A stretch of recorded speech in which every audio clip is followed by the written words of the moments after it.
মধ্যপ্রাচ্যে সংঘাত থামার কোনো লক্ষণ দেখা যাচ্ছে না। এমনিতেই যুদ্ধ পরিস্থিতিতে নাজেহাল বিশ্ব। এরই মধ্যে আবার ইউক্রেনের উপর নতুন করে হামলা চালিয়েছে রাশিয়া। এবার হামলার ধরন ছিল কিছুটা ভিন্ন এবং আগের চাইতেও ভয়াবহ। মঙ্গলবার কিয়েভ জানায় ক্রেমলিন ২৪ ঘন্টার মধ্যে ৯৪৮টি শাহেদ এবং অন্যান্য হামলাকারী ড্রোন দিয়ে হামলা চালিয়েছে, যা গত বছরের রুশ রেকর্ড ভেঙে দিয়েছে। দিনের বেলায় হঠাৎ করে শত শত ড্রোন ব্যবহার করে আক্রমণ চালানো হয়। ইউক্রেনের দাবি, একদিনে ৫৫০টির বেশি ড্রোন ছোড়া হয়েছে। নন ইনভার্টার এসির দামে ঘরে আনুন বিদ্যুৎ সাশ্রয়ী ইনভার্টার এসি।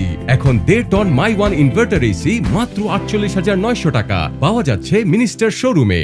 সাধারণত রাতে আধারে এমন হামলা চালানো হলেও এবার দিনের বেলাতেই আঘাত হানা হয়, যা মানুষকে আরো আতঙ্কিত করে তোলে।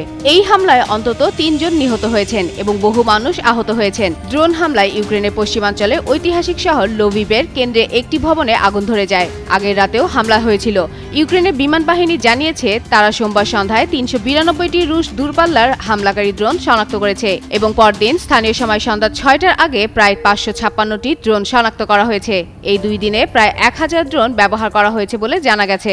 ইউক্রেনের প্রেসিডেন্ট ভলোদিমির জেলেনস্কি বলেছেন, এই ধরনের হামলা দেখেই বোঝা যায় রাশিয়া এখনো যুদ্ধ থামাতে আগ্রহী নয়। তিনি আন্তর্জাতিক সম্প্রদায়ের প্রতি আরো কঠোর পদক্ষেপ নেওয়ার আহ্বান জানিয়েছেন। পরিস্থিতি উত্তপ্ত হয়ে ওঠায় প্রতিবেশী পোল্যান্ডও সতর্ক অবস্থান নিয়েছে এবং সীমান্ত এলাকায় যুদ্ধবিমান মোতায়েন করেছে।